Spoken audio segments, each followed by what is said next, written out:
ठीक है, तो लेक्चर नंबर 4 देखते हैं। लेक्चर नंबर जो 4 है सब्जेक्ट वर्ब एग्रीमेंट का। सब्जेक्ट वर्ब एग्रीमेंट बहुत इंपॉर्टेंट टॉपिक है और हर एग्जाम में इस टॉपिक से एक न दो सवाल आते ही हैं। इसमें टॉपिक का जो 4th रोल है, ठीक है, 4th रूल है सब्जेक्ट वर्ब एग्रीमेंट का, वो 4 रूल है। वो ये कहता है कि नाउन प्रीपोजिशन जब भी नाउन रहे, नाउन प्रीपोजिशन और नाउन रहे, नाउन उसके बाद प्रीपोजिशन और जब भी नाउन रहे और वो प्रीपोजिशन अक्सर ऑफ वाला, कौन सा, तो प्रीपोजिशन के तौर पे यहाँ पे रहे ऑफ, प्रीपोजिशन के तौर पे यहाँ पे ऑफ प्रीपोजिशन रहे, तो उसके अकॉर्डिंग जो है यहाँ पे भी नाउन रहेगा, प्रीपोजिशन ऑफ रहेगा और वहाँ पे भी नाउन रहेगा। तो किसके अकॉर्डिंग जो है सब्जेक्ट, कौन सब्जेक्ट के अकॉर्डिंग, यानी फिर मतलब किसके अकॉर्डिंग जो है आगे हम वर्ब देंगे। ठीक है, मतलब जो वर्ब होगा वो किसके अकॉर्डिंग होगा, मतलब इस वाले नाउन के अकॉर्डिंग या फिर इस वाले नाउन के अकॉर्डिंग या फिर प्रीपोजिशन मतलब किसके अकॉर्डिंग। ठीक है, तो उसी को देखते हैं। और इसमें जो जनरल वर्ब का फॉर्म देते हैं वो फर्स्ट वाले नाउन के अकॉर्डिंग देते हैं वर्ब का फॉर्म, फर्स्ट वाले नाउन के अकॉर्डिंग वर्ब देते हैं। वर्ब सिंगुलर होगा कि प्लूरल होगा वो फर्स्ट वाले नाउन के अकॉर्डिंग होता है, यानी कि ऑफ से पहले वाला जो वर्ड है उसके अकॉर्डिंग। जैसे एग्जाम्पल में है यहाँ पे, ठीक है, क्या है, the water of these rivers is dirty, यहाँ पे है रिवर्स तो आर होना चाहिए, एक नदी है तो इज और एक से ज़्यादा है तो आर। लेकिन यहाँ पे कहने का मतलब है कि the water of these rivers, मतलब यहाँ पे नदी की बात नहीं हो रही है कि नदी पानी गंदा है, मतलब the water of these rivers मतलब इन नदियों का पानी गंदा है, डर्टी है। तो इन नदियों का पानी गंदा है, पानी, तो यहाँ पे वाटर के कारण यहाँ पे आया है इज, यहाँ पे वाटर के कारण। जनरल हमेशा ये देखेंगे कि ऑफ के पहले जो आएगा, ऑफ के पहले वाला वर्ड उसके अकॉर्डिंग उधर होगा, क्योंकि सब्जेक्ट अल्टीमेट मतलब यही बन जाता है, the water of these rivers is dirty, मतलब इन नदियों, मतलब ये नदियाँ गंदी नहीं है बल्कि इन नदियों का पानी गंदा है, ये नदियाँ गंदी नहीं है बल्कि the water of these rivers is dirty, मतलब दीज रिवर्स इज डर्टी कहने का मतलब है यहाँ पे रिवर्स के लिए इज नहीं आया है, the water of these rivers is dirty यानी दीज रिवर्स के लिए नहीं आया है बल्कि दीज रिवर्स यानी इन नदियों का पानी गंदा है, इसलिए ऑफ के पहले जो वर्ड आता है उसके अकॉर्डिंग यहाँ पे सब्जेक्ट लगाते हैं। ऑफ के अकॉर्डिंग जो है, ऑफ के पहले उसको सब्जेक्ट मानते हैं, ठीक है, और उसके अनुसार यहाँ पे वर्ब का फॉर्म देते हैं कि इज होगा कि एम होगा कि आर होगा, कोई क्या होगा। एम तो नहीं होता है जनरल, या तो इज आर नहीं तो हैव हैज वाज वेर, इस समय से चुनते हैं। तो the water of these rivers यानी इन नदियों का पानी, ये नदी गंदा नहीं है, इन नदी का पानी गंदा है। तो वो वहाँ पे अगर हिंदी में समझना है तो ऐसे समझो कि the water of these rivers यानी इन नदियों का पानी, तो पानी के लिए इज लगा है, यहाँ पे पानी में आर तो लगता नहीं है क्योंकि अनकाउंटेबल है, पानी अनकाउंटेबल है, काउंट नहीं, गिन नहीं सकते हैं, तो इज, जिसमें नहीं गिनते हैं उसमें इज अक्सर कुछ चीज़ें में लगाते हैं। The water of these rivers is dirty मतलब इन नदियों का पानी गंदा है बल्कि ये नदियाँ गंदा नहीं है, ठीक है। तो वही है कि यहाँ पे जब भी प्रीपोजिशन इन ऑफ आएगा तो पहले वाला जो होगा नाउन उसके अकॉर्डिंग वर्ब लगेगा। यहाँ पे ऑफ के पहले वाटर है तो वाटर के लिए वहाँ पे इज लग गया है, ठीक है। अगर इसको हिंदी में लिखेंगे तो इसका यहाँ पे हिंदी में क्या हो जाएगा, इन नदियों का पानी गंदा है, इन नदियों का पानी, पानी गंदा है, वाटर का बात हो रहा है तो पानी गंदा है, तो उसके अकॉर्डिंग यहाँ पे इज लगा है। यहाँ पे वाटर के कारण क्या लगाना पड़ा है, यहाँ पे वाटर के लिए लगा है इज और ऑफ के पहले है, ठीक है। तो वही रूल होता है फोर्थ कि नाउन प्रीपोजिशन नाउन में, यहाँ पे भी नाउन है वाटर, यहाँ पे भी प्रीपोजिशन है और यहाँ पे भी दीज रिवर्स नाउन है। दूसरा एग्जाम्पल क्या है, the boys of this hostel are poor, मतलब the boys of this hostel are poor यानी दिस हॉस्टल एक, यह छात्रावास मतलब हॉस्टल एक है दिस हॉस्टल, तो उसके अकॉर्डिंग यहाँ पे आर नहीं लगा है, दिस हॉस्टल उसके अकॉर्डिंग यहाँ पे आर नहीं लगा है बल्कि ऑफ के पहले है उसके अकॉर्डिंग यहाँ पे आर लगा है, ऑफ के पहले है उसके according the boys of this hostel, मतलब इस छात्रावास मतलब इस हॉस्टल के लड़के, the boys of this hostel मतलब इस हॉस्टल के लड़के आर पुअर, लड़के गरीब है। इस हॉस्टल के लड़के, the boys of this hostel, इस हॉस्टल के लड़के गरीब है अधिकांश, या फिर जो कुछ भी यहाँ पे जो लगाना है, इंटेलिजेंट, पुअर कहने का मतलब कमजोर भी, ठीक है। यहाँ पे कहने का मतलब गरीब नहीं बल्कि मतलब वीक के सेंस में है कि कमजोर है, ठीक है। पुअर इन इंग्लिश या फिर पुअर इन मैथ कुछ भी, या फिर पुअर इन किसी भी चीज में कमजोर मतलब कम होना, तो दोनों सेंस बना सकते हैं, गरीब भी और कमजोर भी। तो the boys of this hostel, यहाँ पे ऑफ के पहले अगर बॉयज है तो इसके कारण यहाँ पे आया है आर। यहाँ पे ऑफ के पहले बॉयज है, क्या है, ऑफ के पहले बॉयज है, उसके कारण यहाँ पे इस बॉयज के कारण आया है यहाँ पे आर, ठीक है। तो जब भी ये ऑफ रहेगा तो ऑफ के पहले वाले के अकॉर्डिंग लगाते हैं, इज लगेगा, आर लगेगा, मतलब वर्ब सिंगुलर होगा कि प्लूरल, इज आर में से इज लगेगा, कि हैव हैज में से हैज लगेगा, हैव लगेगा, या फिर वाज वेयर में से वाज लगेगा, या फिर वेयर लगेगा। तो सिंगुलर वर्ब और प्लूरल वर्ब इससे पहले फर्स्ट लेक्चर में बता दिए हैं, उसमें समझ जाएंगे कि सिंगुलर वर्ब क्या होता है और प्लूरल वर्ब क्या होता है। वो एक तरीके का सीरीज है, इसलिए वो समझने के बाद ही समझ में आएगा, ठीक है। तो वही यहाँ पे ऑफ के पहले जो बॉयज है उसके अकॉर्डिंग यहाँ पे आर लगा है, और इसका हिंदी बनाएंगे तो बॉयज ऑफ दिस हॉस्टल, यानी इस हॉस्टल के लड़के गरीब है। तो लड़के गरीब है, लड़के का बात हो रहा है, तो लड़के के लिए यहाँ पे आर लगा है। अगर बॉय रहता तो इज लगता। अगर इसका हिंदी बनाएंगे तो हिंदी क्या बन जाएगा, इस छात्रावास मतलब हॉस्टल, इस छात्रावास के लड़के मतलब पुअर है या कमजोर है या फिर गरीब है। यहाँ पे गरीब ही लिख लो, ठीक है।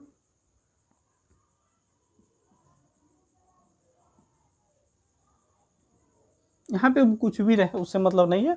यहाँ पे अब देखो, यहाँ पे इन नदियों का पानी गंदा है, पानी का बात हो रहा है, तो पानी के लिए इज लगा है। इस छात्रावास के लड़के गरीब है, लड़के का बात हो रहा है, छात्रावास से कोई मतलब नहीं, छात्रावास के लड़के हैं, लेकिन बात हो रहा है लड़के का गरीब है, इसलिए यहाँ पे लड़के, अगर लड़का रहता एक तो इज, अगर बॉय रहता तो इज लगता, लेकिन the boys of this hostel मतलब इस हॉस्टल के लड़के आर पुअर, लड़के गरीब है, ठीक है। तो इस तरीके से होता है अंग्रेजी का हिंदी, पीछे से आगे भागता है, ये पीछे से अक्सर आगे भागता है और फिर लास्ट में चला जाता है। उसी तरीके से the water of this reverse is dirty, मतलब इन नदियों का पानी गंदा है, इसलिए पानी के लिए यहाँ पे इज लगा है। और सीधा रूल यहाँ पे बता दिया कि नाउन प्रीपोजिशन, यानी ऑफ के पहले जो भी रहेगा नाउन उसके अकॉर्डिंग क्या दे देंगे, वर्ब। यानी ऑफ के अकॉर्डिंग यहाँ पे बॉयज है तो इज आर में से चुनना होगा तो आर, इज आर में से चुनना होगा तो आर, वाज वेयर में से तो वेयर जो हो। उसी तरीके से आगे है the condition of the farmer, the condition of the farmers कर लो, ठीक है। The condition of the farmers in our country is not good, the condition of the farmers in our country is not good, the condition of the farmers in our country is not good, मतलब the condition का बात हो रहा है, किसका condition का, किसका condition, तो the condition of the farmers यानी किसानों की स्थिति हमारे देश में in our country is not good, अच्छी नहीं है। यानी the condition of the farmers in our country is not good, हमारे देश में किसानों की स्थिति अच्छी नहीं है, यानी किसानों की स्थिति हमारे देश में अच्छी नहीं है। तो बात हो रहा है किसानों की स्थिति का, किसका, स्थिति का, यानी ऑफ के पहले आया उसके अकॉर्डिंग यहाँ पे कंडीशन स्थिति, तो कंडीशन के लिए यहाँ पे क्या दे सकते हैं, इज, स्थिति, कंडीशन में इज होगा, स्थिति तो गिन कितना स्थिति परिस्थिति एक ही होता है, इज अनकाउंटेबल है, क्या है, अनकाउंटेबल है, तो कंडीशन का बात हो रहा है, इसलिए यहाँ पे क्या लगा है, इज। इसका हिंदी बनाएंगे तो क्या बनेगा, इसके अकॉर्डिंग लगा वहाँ पे is. The condition of the farmers in our country is not good, मतलब the farmers in our country, हमारे देश में किसानों की स्थिति, हमारे देश में किसानों की स्थिति, किसानों की स्थिति अच्छी नहीं है, अच्छी नहीं है, मतलब स्थिति अच्छी नहीं है। बात किसकी हो रही है, हमारे देश में किसानों की बात नहीं है, बल्कि हमारे देश में किसानों की स्थिति, किसानों की स्थिति, किसी आदमी की स्थिति, किसी बच्चे की स्थिति, किसी इंसान की स्थिति, या फिर किसी इंसान की मतलब तबीयत, कुछ भी हो, मतलब स्थिति की बात हो रही है। कंडीशन जो है हमारे देश में किसानों की अच्छी नहीं है, और वास्तविकता भी है कि हमारे देश में किसानों की स्थिति अच्छी नहीं है। ठीक है, तो वही the condition of the farmer in our country is not good, हमारे देश में किसानों की स्थिति अच्छी नहीं है, हमारे देश में किसानों की स्थिति अच्छी नहीं है, और वास्तव में भी नहीं है। तो यहाँ पे बात हो रहा है स्थिति क्या, फिर सीधा क्या है ट्रिक कि ऑफ के पहले जो है उसके अकॉर्डिंग, यानी ऑफ के पहले जो भी आएगा, प्रीपोजिशन जो ऑफ है इसके पहले जो भी रहेगा इसके अकॉर्डिंग क्या दे देंगे, वर्ब। वर्ब या तो सिंगुलर हो सकता है, नहीं तो प्लूरल, सिंगुलर नहीं तो प्लूरल, तो इसके अकॉर्डिंग देंगे वर्ब। ठीक है, द कंडीशन ऑफ, यानी ऑफ के पहले कंडीशन है, तो कंडीशन के लिए वहां पे आ गया है इज। इसका हिंदी हो गया कि हमारे देश में किसानों की स्थिति अच्छी नहीं है। आगे है the colour of flowers is pretty, मतलब फूलों की जो रंग है वो खूबसूरत है या फिर सुंदर है। फूलों की रंग खूबसूरत है, यहाँ पे देखो the colour of the flowers, मतलब फ्लावर्स है मतलब फूलों, एक से अधिक फूल, फूलों की रंग, रंग का बात हो रहा है, इज प्रीटी, इसलिए यहाँ पे इज लगा है। यानी ऑफ के पहले जो आया है, ऑफ के पहले बात आया है किसका, ऑफ के पहले क्या आया है, कलर, तो कलर है, इस कारण यहाँ पे क्या लगाया गया है, इज। इस कारण यहाँ पे इज, वाजवेयर रहता तो उसमें से वाज चुना जाता, वाजवेयर में वाज चुना जाता, तो यहाँ पे कलर के कारण लगा है इज, यहाँ पे बॉयज के कारण लगा है आर, यहाँ पे वाटर के कारण लगाना पड़ा है is. The colour of the flowers is pretty, यहाँ पे फ्लावर्स है, एक से ज़्यादा फूल है, लेकिन इसका बात नहीं हो रहा है कि फूल सुंदर है, फूल का कलर सुंदर है, फूल का कलर सुंदर है। जैसे किसी का बात कर रहे हैं, तो किसी का अगर बात करें, जैसे उसका मतलब उसका बिहेवियर अच्छा है, तो बिहेवियर मतलब उसका बिहेवियर अच्छा है, या फिर उसका जो कैरेक्टर है वो ठीक है, तो उसका कैरेक्टर बात हो रहा है, उसका बात नहीं हो रहा है। मतलब ऐसे समझो, किसी आदमी का बात करना और उस आदमी की गाड़ी हो गई, या फिर घर का बात करना, कहेंगे वो आदमी अच्छा है या फिर उस आदमी का घर अच्छा है, तो दोनों अलग अलग चीज़ है। वो आदमी अच्छा है और उस आदमी का घर अच्छा है, या फिर उस आदमी के बच्चे अच्छे हैं, तो वो आदमी एक है, अगर बच्चे की बात हो गया, उस आदमी के बच्चे अच्छे हैं, अगर ज़्यादा है तो प्लूरल हो गया। आदमी एक था लेकिन उसके बच्चे ज़्यादा है तो प्लूरल। तो यहाँ पे उसका बात होता है कि बात हो किसका रहा है, अगर हिंदी में समझेंगे तो the colour of the flowers, यानी फूलों की रंग, इज प्रीटी खूबसूरत है, सुंदर है। फूलों की रंग इज प्रीटी खूबसूरत है, सुंदर है, और वास्तव में जो फूल अपने कलर के कारण और महक के कारण ही खूबसूरत होता है। कलर और महक, सुंदरता उसी मतलब इसी से बनता है, कलर से और महक से ही, खुशबू से। The colour of the flowers, या तो ऐसे समझ लो कि ऑफ के पहले लगेगा, नहीं तो कि जिसका बात हो रहा है हिंदी में सो, अगर इंग्लिश में सीधा सीधा शॉर्ट ट्रिक है कि ऑफ के पहले जो आया उसके अकॉर्डिंग इज एम आर लगेगा। The colour of the flowers is pretty, मतलब फूलों की रंग,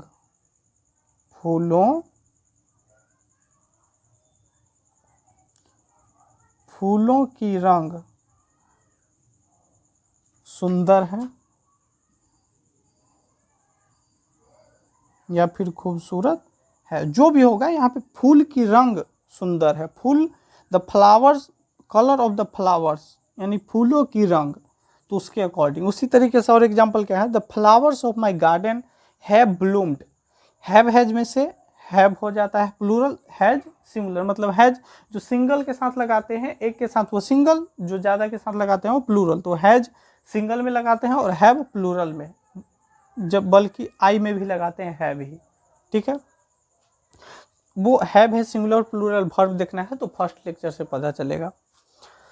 the flowers of my garden have bloomed, the flowers of my garden have Bloom, my garden मेरा बगीचा नहीं खिला है, मेरे बगीचे के फूल, मेरे बगीचे के फूल खिले हुए हैं, मेरे बगीचे के फूल खिले हुए हैं, है ब्लूम्ड खिल चुके हैं, खिले हुए हैं, ब्लूम मतलब खिलना, ब्लूम्ड खिले हुए। अगर हैव है तो उसके साथ वर्ब लगता है तो वर्ब फिर ही आता है नॉर्मल में। The flowers of my garden, यहाँ पे फ्लावर्स है, क्या बताया कि ऑफ के पहले जो रहेगा उसके अकॉर्डिंग यहाँ पे वर्ब देंगे, जो भी हो। अगर हैज हैव में से चुनना है तो हैज हैव में से चुन लेंगे, अगर वाज वेयर में से है तो वाज वेयर में से चुन लेंगे, अगर ईज आर में से है तो ईज आर में से जो लगेगा चुन लेंगे। लेकिन ऑफ वाला के पहले यहाँ पे फ्लावर्स है, मतलब ज़्यादा फूल है तो हैज नहीं लग करके बल्कि हैव लग गया है, यानी मेरे बगीचे के फूल खिले हुए हैं, ब्लूम मतलब खिलना, ब्लूम्ड खिल चुके हैं। इसका हिंदी क्या हो जाएगा,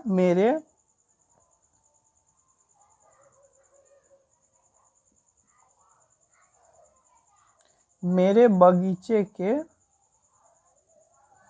फूल खिले हुए हैं, ठीक है। तो मेरे बगीचे के फूल खिले हुए हैं, फूल कितना है, फ्लावर्स मतलब ज़्यादा फूल है, खिले हुए हैं खिले हुए हैं, अधिक है तो फूल खिला हुआ है, गार्डन नहीं खिला हुआ है, गार्डन का फूल खिला हुआ है, इसलिए गार्डन भी खिला हुआ लग रहा है, ठीक है। तो वही जब भी आएगा noun preposition noun, noun preposition noun यानी कहने का मतलब है ऑफ के पहले वाला जब भी आएगा इस तरीके का सेंटेंस तो ऑफ के पहले देखेंगे, उसके अकॉर्डिंग वर्ब लगाएंगे। सब्जेक्ट वर्ब एग्रीमेंट में हम बेसिक यही पढ़ते हैं कि किस सब्जेक्ट में कौन सा वर्ब लगेगा, यही पढ़ते हैं कि सब्जेक्ट किस सब्जेक्ट के अकॉर्डिंग कौन सा वर्ब लगता है। तो सब्जेक्ट पहचानना होता है इसमें। The water of this reverse, of के पहले वाटर है तो वाटर के लिए यहाँ पे इज लग गया, ऑफ के पहले बॉयज है तो बॉयज के लिए यहाँ पे आर लग गया, ऑफ के पहले यहाँ पे कंडीशन है उसके लिए यहाँ पे क्या लग गया, इज लग गया, ऑफ के पहले कलर है उसके लिए यहाँ पे इज लग गया, ऑफ के पहले फ्लावर से ज़्यादा फूल तो हैव लग गया, अगर एक रहता तो हैज लग जाता, ठीक है। तो यही होता है रूल 4 है कि नाउन प्रीपोजिशन नाउन इसको रूल बोलते हैं। लेकिन ऐसे याद रखना आप लोग कि ऑफ के पहले लिखना ऐसे ही, लेकिन इसके नोट में लिख देना ऑफ के पहले जो सब्जेक्ट है उसके अनुसार वर्ब लगाते हैं, सिंगुलर और प्लूरल ऑफ के पहले वाले वर्ड के अनुसार चुनते हैं।